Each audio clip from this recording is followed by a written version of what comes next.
Asgard! Feel the thunder! None shall stand! Welcome to episode 4, fam. The more I thought about this episode, the more I kept asking myself, what happens when Thor finally meets the one enemy in Westeros that doesn't fear power? And what if the Night King looks at Thor and realizes this isn't another king trying to survive winter? I'm not even gonna lie. This episode stayed longer in my thoughts more than I expected. So before we start, do y'all think the Night King can actually be reasoned with? Let's find out. The wall had been standing for 8,000 years, not metaphorically, not as an institution or a tradition or the accumulated weight of cultural memory. Physically standing, 700 feet of ice and stone, and something older than either, something that the builders had understood even if they had not fully understood what they understood. The specific knowledge of people who had been close enough to the worst thing to know that the worst thing required more than soldiers to contain. The Night's Watch knew the wall was magic. They had stopped understanding what that meant. When you lived alongside something for 8,000 years, the thing became ordinary, not in the sense of becoming unimportant, in the sense of becoming invisible the way all permanent things became invisible. The wall was there. It had always been there. It would always be there. The specific mechanics of why it worked had become doctrine that had been repeated without examination for so many generations that the repetition had replaced the understanding. 8,000 years of repetition. And now, in the specific hour before dawn on the morning Thor had decided to go north, he stood at the base of the wall and felt what the Rangers who had been coming back changed had felt. The wall was thinning, not physically. The ice was as thick as it had ever been. The stone is solid. Thinning in the way that barriers thinned when the thing pressing against them had been pressing for long enough. The specific weakening of a structure that had been under sustained load for longer than structures were designed to sustain load. The magic was failing, not failed, not yet. But the difference between failing and failed was measured in months, possibly less. Jon Snow stood beside him. They had come north with a small group. Small was the only configuration that made sense for what they were doing. Too large and it was an invasion, which would make Mance Rayder's response predictable and useless. Too small and it was a sacrifice, which Thor had no interest in providing. 5 people, Thor, Jon, Robb, one Stark guard named Torrin, who had been with Robb since Winterfell and whose primary qualification was that he would not break regardless of what they encountered, and Ghost, who had decided his own qualification independently and had not been argued with. "You can feel it," Jon said. Not a question. He was watching Thor's face. "Yes," Thor said. "The wall." "What is pressing against it?" Thor said. "The wall itself is... It knows what is coming. There is an intelligence in it, not thought, something older, a specific intention embedded in the making of it." He paused. "It is afraid." Jon was quiet. "Structures can be afraid," he said. "Structures built with the specific intention of keeping something terrible out," Thor said. "Carry the awareness of what they were built to contain. It is not fear in the way you experience fear. It is the specific alarm of a thing designed for a purpose, sensing that its purpose is about to be tested beyond its capacity." He paused. "The wall knows what is coming. It has always known. It was built by people who knew. The knowledge is in the making." He looked up. 700 feet of ice above him. 8,000 years of standing. "It will hold," he said. "For now." "Hey, Whip, but the now is running." He put his hand on the ice. The wall resonated. Not with sound, with recognition. The specific response of something old encountering something older, not warmer but related. The way deep calls to deep, the way things built in the same cosmic era recognized each other across the surface differences of form. Thor felt it recognize him, felt what it knew, felt the weight of 8,000 years of standing between the living and the dead. "I know," he said to it quietly. "I know." "We're going up," he said to Jon. Jon looked at him. "Up the wall?" "Through it," Thor said. "There is a passage. The Rangers use it." "The Rangers use the gate," Jon said. "The passage in the ice. It takes Time, Thor said. I know. We are not using the passage. He looked up. At 700 feet of ice. We're at the specific distance between here and the other side. Hold on, he said. Jon opened his mouth. They went up. Beyond the wall was a different world. Not metaphorically, literally. The air was different. The light was different. The specific quality of the silence was different. Not the silence of a place where nothing was happening, but the silence of a place where everything that had been happening had paused to assess the new arrivals. Jon felt it immediately. The specific recognition of someone returning to a place they had not wanted to return to, and were returning to anyway, because return was what was necessary. Robb felt it with the specific quality of a man encountering for the first time something he had spent his whole life in the north of, and had never been north of. The specific shock of a border you had believed in revealing itself as permeable. Turen felt it with the expression of a guard who had decided before they left that whatever happened beyond the wall was something he was going to manage through the application of absolute professional composure, and was discovering that professional composure was a resource with limits. Ghost felt it with the absence of any apparent feeling, because Ghost processed everything at a register that did not require visible response, which was one of the many things about Ghost that Thor had found over 4 days of acquaintance genuinely admirable. Where Thor felt it with the specific recognition of someone arriving in a place that confirmed what they had been sensing from a distance. The cold that was not weather, the specific quality of a temperature that came from the absence of something rather than the presence of its opposite.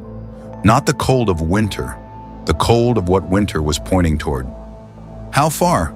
Thor said to Jon. Depending on where they are, Jon said. Mance moves. He does not stay in one place. He understands that staying in one place beyond the wall is how you get found by things that prefer you not to be found. He paused. But there are places he returns to. Patterns. He paused. Ghost. Ghost was already moving. North-northeast. That direction, Jon said. They followed the direwolf through a landscape that was beautiful in the specific way that things were beautiful, when they were entirely indifferent to human presence. Not hostile, not welcoming, simply operating according to principles that preceded the arrival of human beings and would continue after their departure. Snow and stone and sky and the specific silence of a place where the ordinary sounds of civilization had never been established and were therefore not conspicuous by their absence. They walked for 2 hours. Thor used the time, not resting. He did not need rest in the conventional sense, though he appreciated it when available. Thinking, running the calculations that the situation required. The specific logistics of what needed to be established in the next 48 hours, when what Mance needed to understand, and what he was likely to resist understanding, and how to bridge the gap between those two things.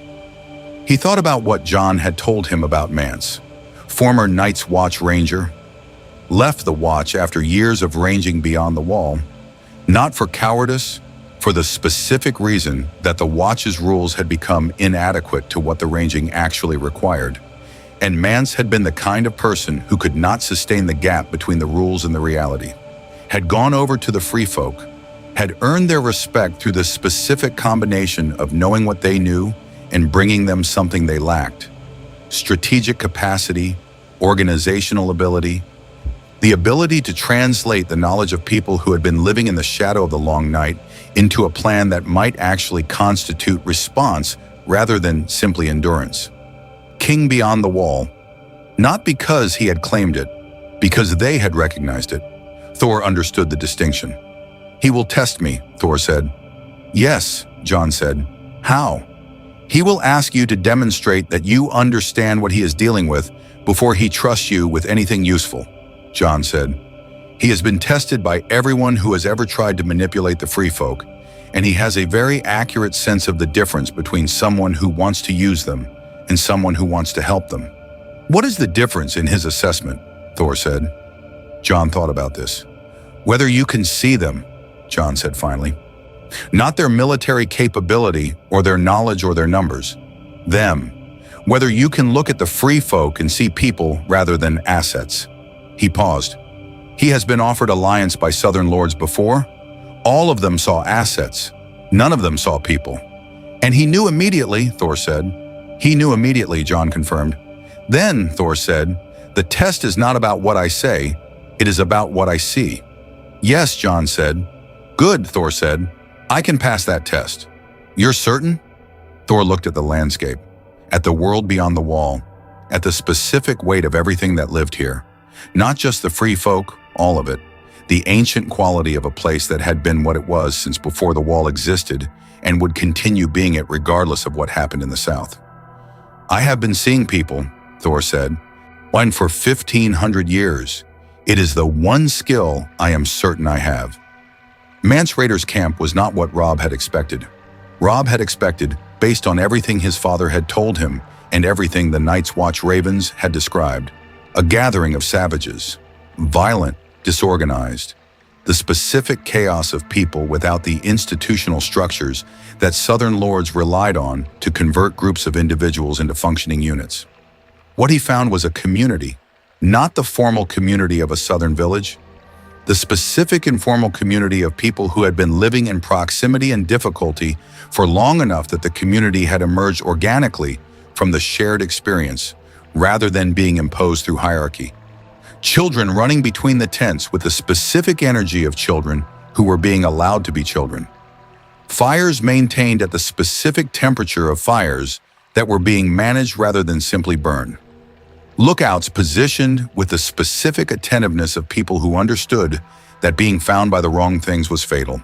He looked at it, at the people, at what his father had called savages, at the specific reality of a community that had been doing something extraordinary, surviving with genuine capability in the shadow of the worst thing in the world, and had received nothing for the doing of it except the continuation of the survival.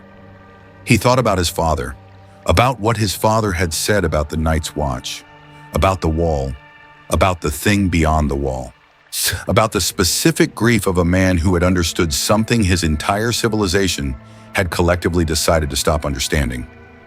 Robb, Jon said quietly. I know, Robb said. I see them. Yes, Jon said. That is the right thing to say. Mance Rayder was shorter than his reputation suggested. This was not unusual. Reputation had a tendency to add height to people who had earned significant amounts of it. He was lean in the way of someone who had been in genuinely scarce conditions for long enough that the body had made its permanent accommodations, with eyes that were the specific color of things that had spent a very long time looking at a landscape that required constant attention. He looked at Thor with those eyes. Thor looked back. The camp had gone quiet around them with the specific quietness of a community that was paying attention to something, but doing it without making the attention obvious. Because making attention obvious in a community that had survived beyond the wall required a set of survival instincts that included the ability to monitor situations without appearing to monitor them. Jon Snow, Mance said. Mance, Jon said. You're alive, Mance said. So are you, Jon said. A beat. The direwolf, Mance said. Still carrying it around. Ghost has opinions about separating, Jon said. I have learned not to argue with them. Something moved in Mance's expression that was the specific expression of a man who had found something funny and was deciding whether the situation warranted showing it. He decided against it. Looked at Thor, at the armor. Then at Mjolnir. At the face of something that was clearly not human in the way mountains were clearly not human. Present in the same space, operating at a different scale. They said a man from the sky ended the battle at Blackwater, Mance said. Word travels, even up here. Yes, Thor said. They said he commanded lightning. Yes. They said he walked through King's Landing, telling everyone the truth about themselves. I told people accurate things, Thor said. Whether they constituted truth about themselves depended on whether they were willing to hear them. Mance looked at him. What are you? He said. Not with hostility. With the genuine question of someone who had encountered everything the world beyond the wall contained and was encountering something new and was asking the way you ask things when you needed the actual answer rather than the useful version of it. A warrior from a realm that is not this one, Thor said, who arrived here by accident or intention. I am not entirely certain which, and found a world that was about to face something I have faced before in different forms. He paused and decided to help. Why? Man said. Because I can, Thor said, and because the people who can do something are the people responsible for doing it. He paused. I do not know a more sophisticated rationale than that. I have spent 1,500 years looking for one and have not found it. Mance was quiet. You've seen what's coming, he said. Not yours specifically, Thor said. It's equivalent on other worlds. He paused. Tell me about yours. Not the description, the experience. Mance looked at him. At the specific quality of the request. Not tell me what you know, which was the request of someone gathering intelligence. Tell me the experience, the request of someone who wanted to understand from inside rather than categorize from outside. He told him. He told him about the first time he had seen a White Walker, not the legendary version, the actual version, the specific moment of encounter that had happened on a ranging patrol before he left the watch. The quality of the cold, the specific intelligence in the eyes that was nothing like animal intelligence and nothing like human intelligence, but was its own category. Was the intelligence of something that had been thinking for 8,000 years about one specific thing and had therefore developed an understanding of that thing that was comprehensive in a way that general intelligence could not match. He told him about the dead rising, about watching men he had known, men he had ranged with, eaten with, shared the specific intimacy of the cold with, stand up and become something that carried the shape of who they had been without any of the content. He told him about the fear, not his own fear. He described that briefly, with the economy of a man who had processed it and moved on, the fear of the free folk, and the specific quality of a people who had been living in the shadow of this for generations and had developed an understanding of it that went deeper than intellectual knowledge. The kind of understanding that lived in the body, in the specific physical response to the cold that was not winter, in the way the hairs on the arms stood in a different way for this cold than for any other. He told him about the attempt to move south, about the wall, about the watch, about the specific impossibility of the position, the free folk understanding what was coming, unable to go south, unable to stop what was coming from the north, caught between two things that each considered them the enemy. He stopped. That, he said, is what we are dealing with. Thor was quiet for a moment. Yes, he said, or that is what I felt when I came through the wall. You felt it at the wall? I felt it before the wall, Thor said. I felt it from King's Landing. It has been pressing against my senses since I arrived on this world. He paused. It is the specific cold intelligence of death that has acquired direction. I have felt its equivalent before. Different forms, the same essential nature. What is its nature? Mance said. Thor was quiet. He thought about how to say the thing accurately. It does not hate, he said finally. That is the most important thing to understand about it. It does not hate you. It does not hate life. It simply does not include life in its model of the world. Life is the absence of what it is.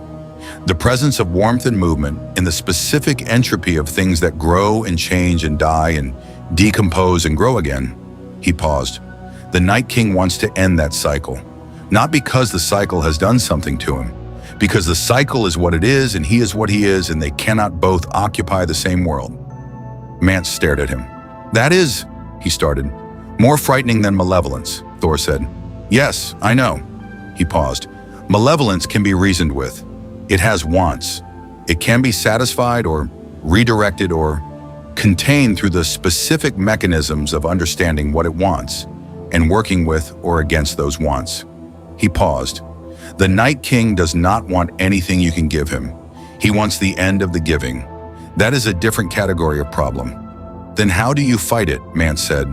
Could you fight the instrument? Thor said. Not the nature. The nature cannot be destroyed, but the Night King, the specific being who is directing the nature, can be reached. He paused. Not persuaded, not negotiated with, but the power he uses to direct the dead can be disrupted. The way a signal can be disrupted, the dead move because of his will.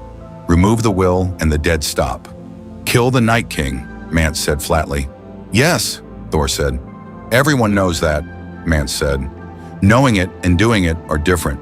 Yes, Thor said, which is why I need the free folk. Mance looked at him. What do you need from us that you cannot provide yourself? Knowledge, Thor said simply. You have been living in proximity to him for generations. You know his patterns, his approaches, where he appears and when, and the specific behaviors of the dead under his influence at different distances from him. He paused. I can provide power. Power without knowledge is force without direction. I need the direction. And in exchange, Mance said, south, Thor said. The wall's gate opens. The free folk go south, not as prisoners, not as subjects. As people who have been living in circumstances that nobody south of the wall chose to improve, and who deserve the specific ordinary safety of living without the Night King at their backs. The Watch,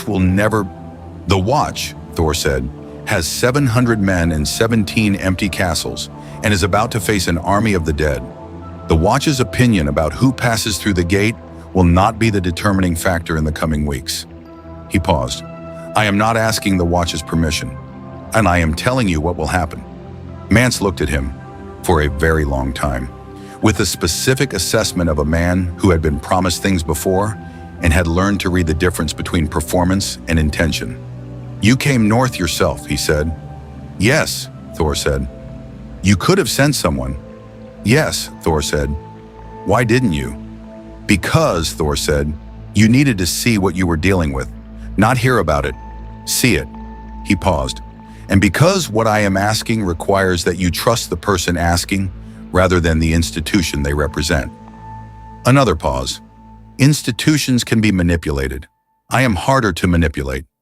Why? Because I do not want anything from you that I have not told you I want, Thor said.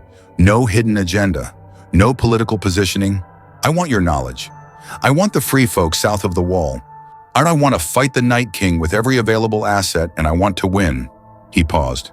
That is all. Mance studied him. The camp was very quiet.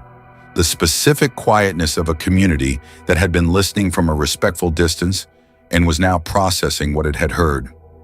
The Night King will know you are here, Mance said. If you have been feeling him from King's Landing, he will feel you from much closer. Yes, Thor said. I am counting on it. Why?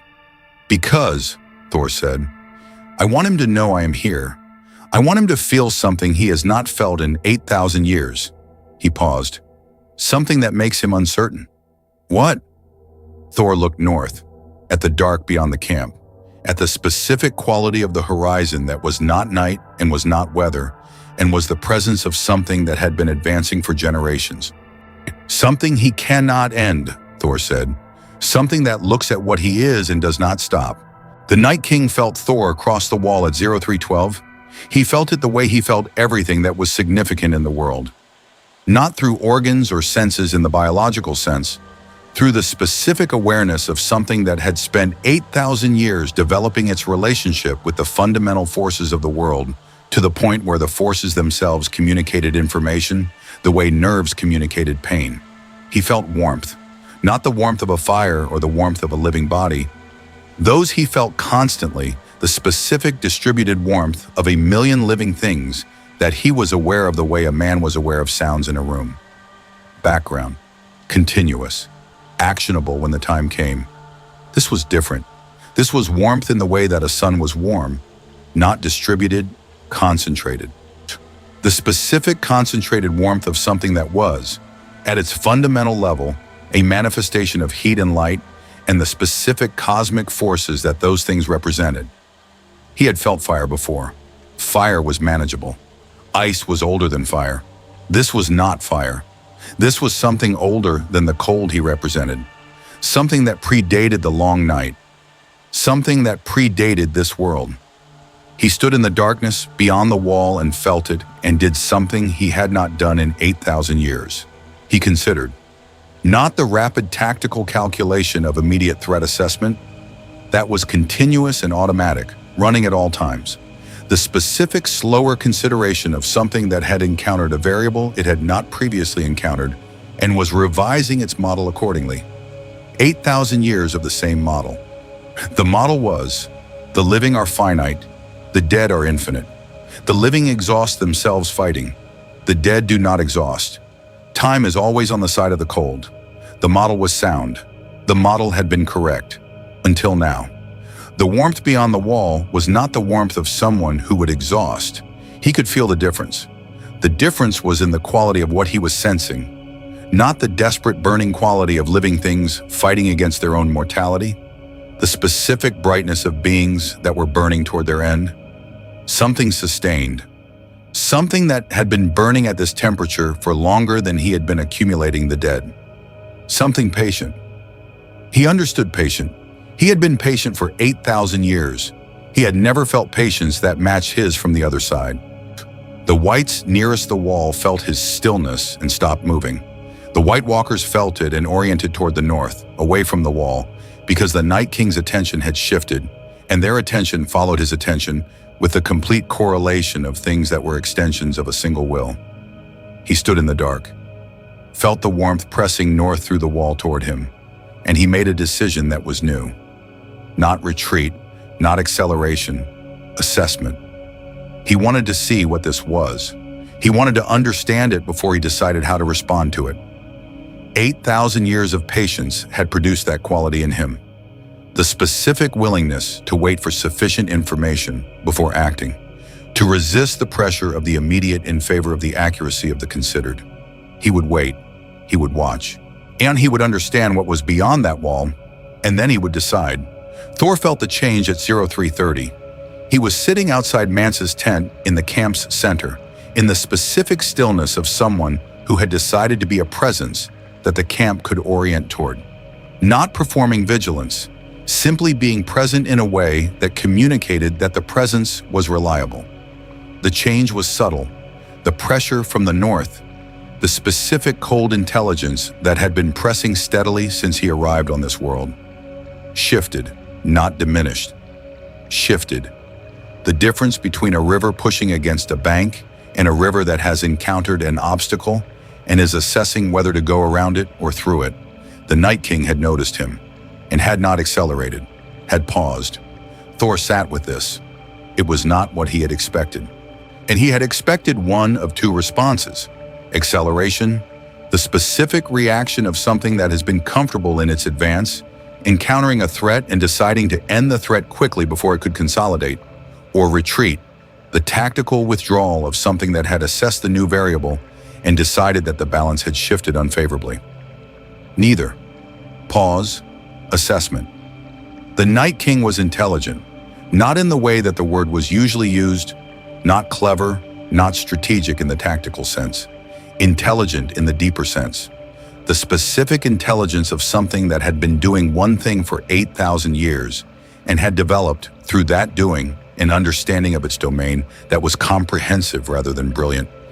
A mind that had been processing one problem for 8,000 years knew that problem completely. It also, potentially, knew when the problem had changed. The Night King knew something had changed. He was figuring out what. He felt you, Jon said. Jon was awake too. He had the specific sleep patterns of someone who had ranged beyond the wall. Light, alert, the perpetual readiness of a person for whom the line between sleep and waking had been permanently relocated toward wakefulness. Yes, Thor said. What is he doing? Thinking, Thor said. Jon stared at him. The Night King is thinking. Yes, Thor said. That is more useful to us than if he were simply advancing, Thor said. A thinking enemy is an enemy whose thinking can be influenced. He paused. An enemy that simply advances can only be met with force. Then an enemy that thinks can be met with something smarter than force. What is smarter than force against the Night King? Jon said. Thor was quiet for a moment. Understanding what he is actually doing, he said, not what he appears to be doing. Not the march south, not the army of the dead, not the long night. What he is actually doing, at the level below the actions. What is he actually doing? Jon said. Thor looked north, at the dark, at the cold that was not weather, at the 8,000 years of patient advance that had brought them to this specific moment. I think, Thor said slowly, that he is completing something, not beginning something, not conducting an ongoing campaign. He paused. The children of the forest made him, 8,000 years ago. They made him to stop the first men from destroying the world they had built. He paused. He stopped the first men. He did the thing he was made for. And then he paused. And then something went wrong. The pact, Jon said. The children and the first men made a pact. The Night King was contained, Thor said, behind the wall, in a specific configuration that was not destruction and was not peace and was not anything that had been planned for. He paused. He was made to serve a purpose. The purpose was served. He was not unmade. He paused. 8,000 years of not being unmade. Jon was very quiet. You feel sorry for him, he said. Thor was quiet for a long time. I feel, he said carefully, the specific weight of something that was made to do a thing, did the thing, and has been unable to stop since. He paused. That is not the same as feeling sorry. It is acknowledging something true about the situation. He paused. It is also not a reason to allow him to end all life on this world. Understanding why something is what it is does not require accepting what it does. But it changes how you fight it, Jon said. Yes, Thor said. It changes where you aim. What do you mean? Thor looked north. If the Night King is completing something he was made to do and cannot stop, he said, then the question is not how to destroy him. The question is how to give him the permission to stop. Jon stared at him. Permission, he said. Something to complete, Thor said. An ending. Not the ending he has been building toward. A different ending. One that satisfies whatever was built into him at the beginning without requiring the extinction of everything alive. He paused. I do not yet know what that is. I know it might exist. And if it doesn't, then we fight, Thor said. Completely, with everything available, and we win because we must. He paused. But I want to know if there is a better answer before I accept that there isn't. Jon looked at him, at the specific quality of this. A god sitting in a camp beyond the wall in the middle of the night, thinking about whether the thing that had been advancing for 8,000 years had a way to stop that was not catastrophe. My father, Jon said. Yes, Thor said. He would have asked that question, Jon said. Yes, Thor said. I know. He would have been called naive for asking it. Yes, Thor said. And asking it would have been the right thing regardless. He paused. Being right and being safe are different things. Being right and being called naive are not mutually exclusive. He paused. Your father knew this. He asked the question anyway. That is the specific quality that made him worth knowing. Jon was quiet. Ghost appeared from somewhere in the dark and lay down beside Thor with the ease of an animal that had decided this was an appropriate place to be and had taken the position without ceremony. Thor looked at the direwolf, at the northern sky above the camp, at the stars that were this world's stars that he had been learning since Blackwater Bay, that were becoming his stars in the specific way that the stars above wherever you were became yours the longer you were under them. Tomorrow, he said, we bring Mance south. The free folk begin moving, and I send a message to the Night King. What message? Jon said. That we are ready, Thor said. Not for the war he has been planning for 8,000 years, for a different conversation. He paused. He will not accept it, probably, but it needs to be offered. He paused. Everything that can be done to prevent a war must be done before the war becomes the only option. And if he doesn't accept it, then, Thor said, the war becomes the only option, and we fight it with everything we have. He paused. But we offer the conversation first. He looked at the dark, at whatever was in it. Everything deserves one conversation, he said. Even the Night King. Oh my gosh! Don't you think Thor trying to talk to the Night King instead of immediately preparing for war is crazy? Because is that wisdom? Or is that Thor underestimating something that's existed for 8,000 years? Honestly, I think he's not looking at the Night King like a monster. He's looking at him like a broken purpose that never learned how to stop. What do you guys think? Tell me in the comments. The message went north at dawn, not a letter. The Night King did not read letters, and writing one would have been the specific absurdity of a gesture that communicated the sender's framework rather than addressing the recipients. Thor sent a message in the only language that was relevant. He sent it in lightning. He stood at the northern edge of Mance's camp, facing the dark of the world beyond the wall, and he raised Mjolnir and he struck the ground with the specific controlled force of someone making a statement rather than delivering a weapon. A single bolt aimed at a clear patch of ground 50 meters ahead, burning the message into the earth in a language that was older than words. I am here. I know what you are. I am not afraid. I want to talk. The lightning lasted 3 seconds. When it cleared, the burned patch of ground carried the specific quality of something intentional. Not a warning strike, not an attack, a signal. The precise enough to be read as communication rather than aggression. The camp was silent.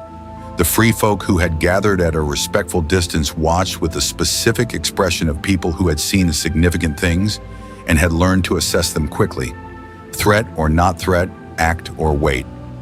Mance stood beside Thor. He will not come, he said. I know, Thor said. Then why? Because he needed to know that I know, Thor said. He has been feeling my presence since I came through the wall. He has been assessing.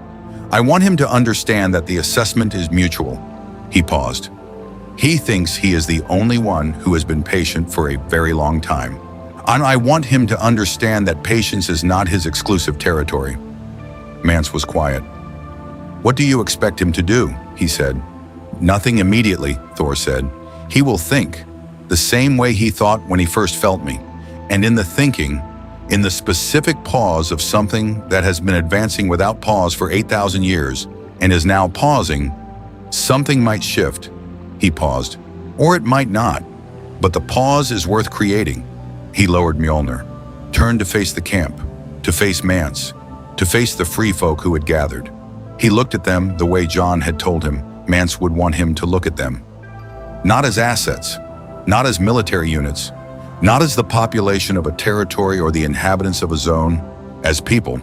Oh, he saw a woman holding a child who had the specific quality of a child, young enough to be unafraid of everything, because the capacity for specific fear had not yet developed. He saw an old man sitting on a piece of stone with the bearing of someone who had been watching situations develop for 70 years and had developed, through the watching, a judgment that was worth considerably more than his apparent physical contribution to any military effort. He saw young men with the specific quality of young men who had been defined entirely by one continuous threat and were waiting for someone to offer them a different definition. He saw a people. I want to speak to everyone, he said to Mance. To the free folk? To everyone in this camp, Thor said. Not about tactics, about what is going to happen and why and what it will cost and what the cost will produce. He paused. They deserve to know what they are walking into before they walk into it. Mance looked at him. No one has ever, he started. I know, Thor said. Southern leaders do not typically explain their strategy to their own soldiers. Certainly not to the people they are asking to follow them across the most dangerous terrain in the world. He paused.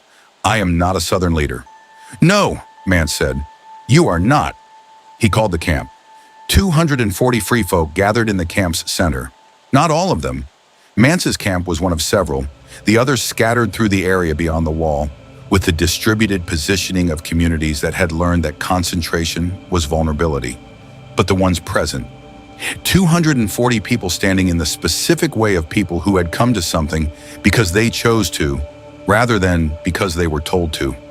Thor stood on a piece of stone that gave him enough height to be visible without being theatrical about the visibility.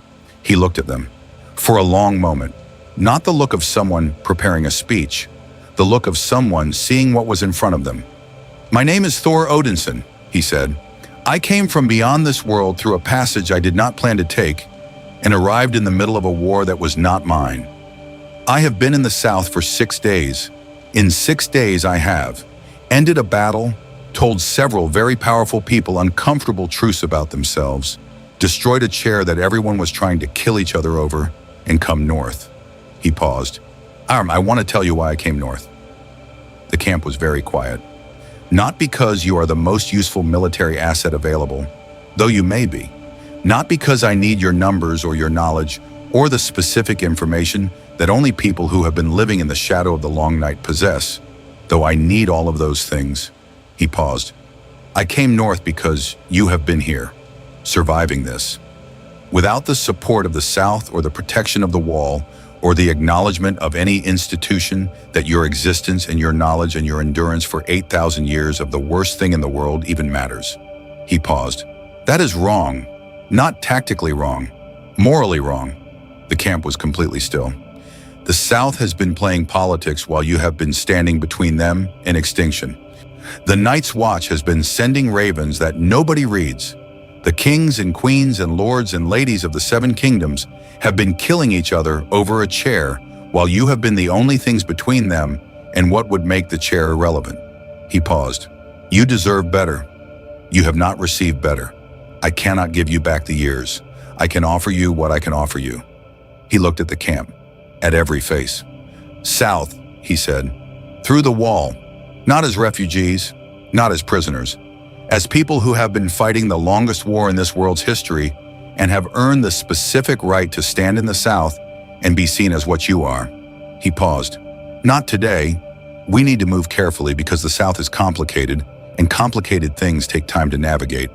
But it is coming." He paused. "Anyway, in the meantime, I need your knowledge. I need you to tell me everything you know about the Night King and the Army of the Dead, and the patterns of their movement, and the specific qualities of this landscape, and everything the Watch has not been recording because the Watch has not been listening properly." He paused. "In exchange, I will fight with you. Not for you. With you. There is a difference." He stopped, looked at the old man on the stone. "You have a question?" Thor said. The old man, 60 at least, with the specific bearing of someone who had earned the right to the direct approach decades ago, looked at him. "What makes you think you can kill the Night King?" he said. The camp waited, not with the hostile quality of a challenge, with the genuine waiting of people who needed an honest answer to an honest question. "I don't know that I can," Thor said. The camp absorbed this. "What I know is this. I have faced the equivalent on other worlds. I have not always won. I have never stopped trying." He paused. "The Night King has been advancing for 8,000 years and has never encountered something that would not stop. I do not stop." He paused. "Whether that is enough, I will not know until the trying, but I can promise you the trying will be genuine and complete and will not end until one of us does." The old man looked at him. "The South sent us nothing for 8,000 years, he said. "Yes," Thor said. "Why should we trust that this is different?" "Because," Thor said, "I came north myself, and I am telling you the truth about what I know and what I don't know, and what I can and cannot promise." He paused. "Where the South sent you nothing because the South was playing a game. I am not playing that game." He paused. "The South sent you leaders who wanted assets. I came north to meet people." He paused. "That is why." The old man was quiet, looked at Mance. Mance nodded. "Once." The old man looked at Thor. "When do we move on?" he said. Thor almost smiled. "How quickly can you pack?" he said. The old man made a sound. It was unmistakably a laugh, small and brief and immediately suppressed. But a laugh, the first one Thor had heard beyond the wall. The Night King did not come. Thor had not expected him to come. The message had not been an invitation in the conventional sense. It had been a communication, a statement of awareness, the specific signal of one long patient thing to another, that the patience was mutual. What came instead was a scout. Not a white, not the animated dead, the specific lurching mobility of things that carried the shape of what they had been without any of the internal life. A White Walker, one of the Night King's own kind, the specific beings that were not the dead raised but the original creation, the instruments, the commanders, the extensions of the Night King's will that moved with the terrible grace of something that was fully itself rather than a hollow iteration of something else. It appeared at the northern edge of the camp at dusk, not attacking, east standing, looking. The camp went still with the specific stillness of extreme competence. Not panic, the controlled readiness of people who had spent their lives preparing for this exact category of moment and were in it now and were managing the gap between the preparation and the reality with the focused discipline that survival required. Thor walked toward it, alone, the specific deliberateness of someone making a choice visible. Everyone could see it. The god walking toward the White Walker with Mjolnir in his hand and no one beside him. The choice to be singular, rather than supported, communicating what it needed to communicate both to the camp behind him and to whatever was in front of him. The White Walker watched him come. At 20 meters, Thor stopped. He looked at the White Walker. The White Walker looked at him. When the cold between them was the specific cold of two things that were, at their fundamental level, representatives of forces that had been in opposition since before this world existed. Heat and cold, the creating force and the ending force, the specific tension of the universe's fundamental argument with itself about whether things should exist or not. "I know you were sent," Thor said. The White Walker did not respond in words. It did not have words. The specific human construction of sequence symbols carrying meaning was not its communication architecture.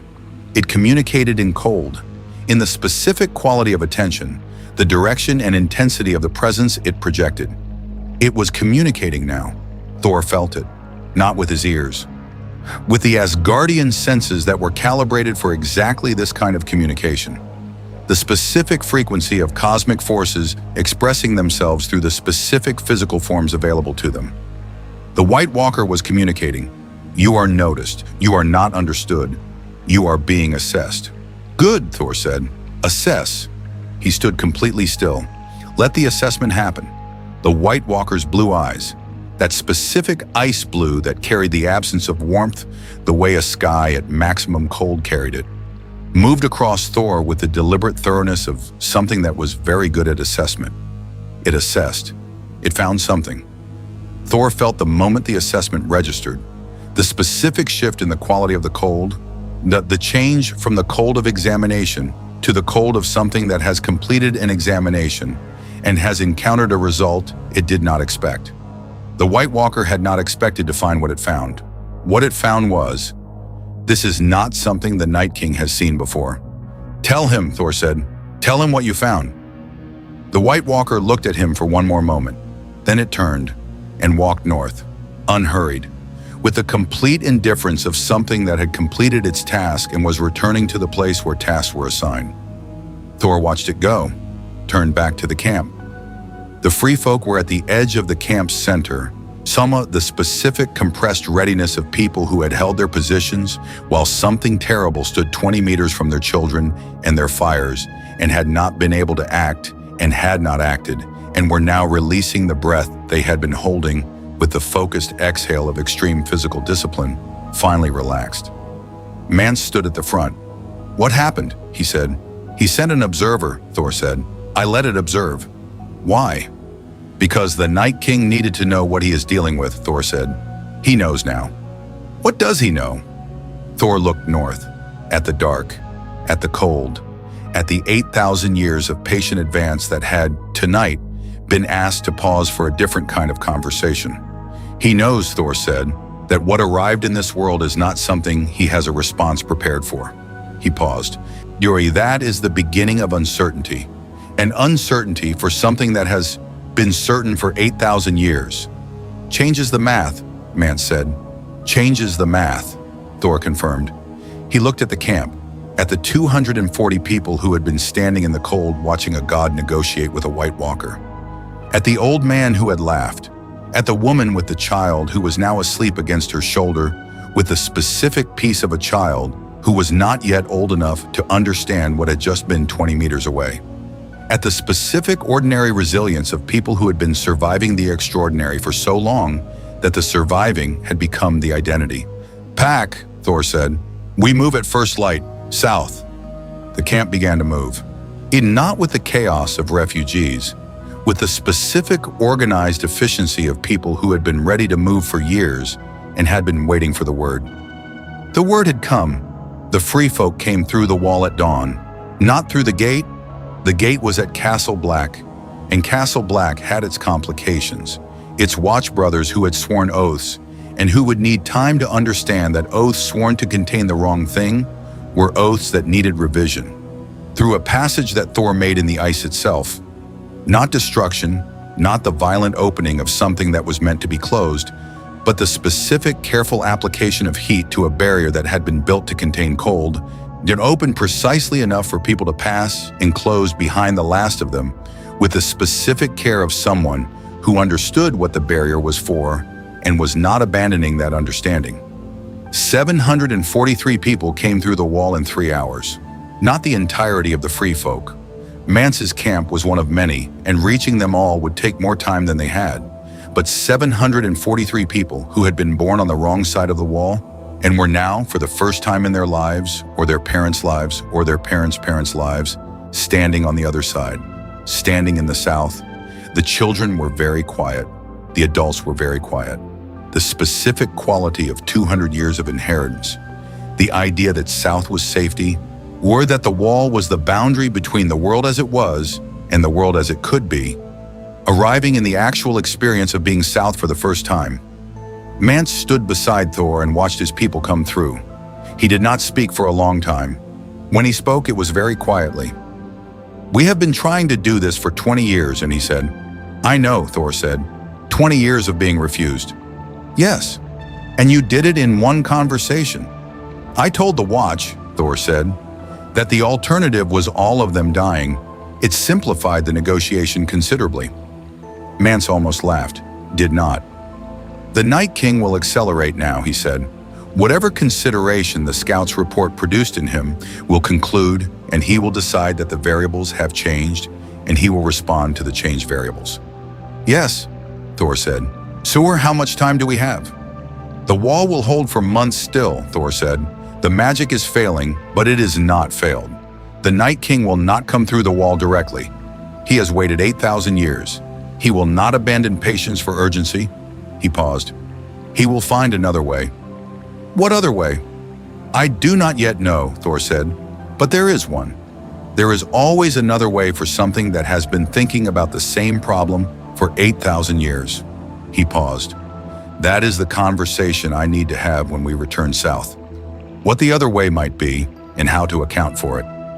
Mance looked at the people still coming through the wall, at the children, at the old man who had laughed, who was currently standing on the southern side of the wall, looking at the landscape around him with the expression of someone doing a very thorough inventory, at the specific human weight of 743 people who were somewhere they had never expected to be. "They will need food," Mance said. "Shelter. The Watch will not be welcoming." "I have sent word to King's Landing," Thor said. "Provisions are coming, and the Watch's welcoming is not required. Only their non-interference." He paused. "I have been direct with the Lord Commander about the cost of interference." He agreed. "He agreed," Thor said, after a conversation that required some firmness. "How firm?" "I mentioned the alternative," Thor said. "As I did with the wall passage. The alternative being that the Night King does not care about the Watch's institutional preferences," Thor said, "and neither do I, when people's survival is the question." Mance looked at him.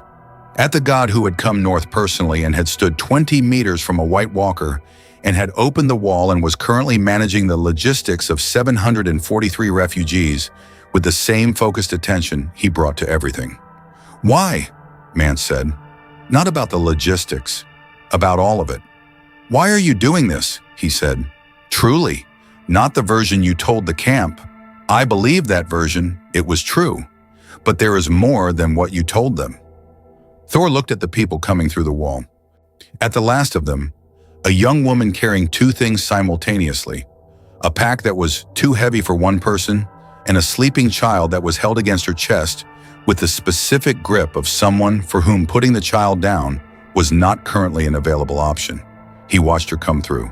Stand on the southern side, look around, look up, at the wall behind her, at the sky above her, at the south stretching away, at the specific moment of someone who has reached somewhere they did not expect to reach and is processing the arrival with every capacity they have. "Because," Thor said quietly, "I have been fighting for a long time, and I have learned, not quickly, it took several centuries to learn properly, that the reason for the fighting matters as much as the fighting itself. He paused. See, fighting to protect something is different from fighting to defeat something. The first kind sustains you. The second kind depletes you. He paused. She is why. He meant the young woman, with the pack and the child, standing in the south for the first time. Mance looked at her, at what Thor was describing, at the specific clarity of it. Yes, Mance said. They stood in silence. The last of the free folk came through. Thor closed the passage behind them. The wall was intact. 743 people were south of it. The Night King was north of it. For now. In King's Landing, 2 days south, Tyrion was managing the logistics of the arriving free folk with the organized efficiency of someone who had been managing the impossible for 20 years and had developed a methodology for it. Daenerys was in conference with Jon Stark about dragonglass deposits in the north. The specific sites identified in the Night's Watch Ravens as locations where the ground above ancient volcanic activity might hold significant quantities of the one substance that worked against the dead. Robb was writing letters to his northern bannermen, explaining that the war for the throne was secondary to the war for the living, in the specific direct language of a Stark telling people something they were not going to want to hear and not apologizing for it. Tywin Lannister was reviewing the grain reserves of the Seven Kingdoms against the projected supply requirements of an army of the living, preparing to face an army of the dead. He had, for the first time in 50 years, we found a problem that made the problem of who sat on the Iron Throne look genuinely small. He found, to his considerable surprise, that he did not find the smallness of it distressing. He found it clarifying. The Night King stood in the darkness beyond the wall and processed what his scout had reported. Something new, something that had been burning at the same temperature for longer than the Night King had been accumulating the dead. Something that had come north personally. Something that had opened the wall and brought 700 of his future armies south before they could be incorporated. Something that had stood 20 meters from his walker and had not moved and had not threatened and had said, "Tell him what you found." He stood in the dark and thought. For the first time in 8,000 years, the thinking included a variable he had not previously included. What if this does not end the way it has always ended? He stood with the question. He had been patient for 8,000 years. He could be patient with a question, but the question was there, in the dark, the first crack in 8,000 years of certainty. And in the small hours of the morning south of the wall, Thor stood and felt the crack and understood what it was, and said nothing about it to anyone, because some things needed to develop in the dark before they could survive the light.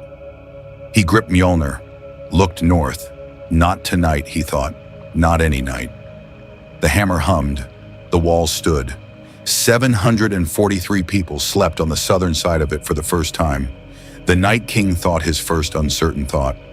And in a throne room in King's Landing, where the Iron Throne had been, where its absence had left a space that was still being filled by something better and would take years to fill completely, the work continued, as it always continued, one step at a time. Man, what an episode!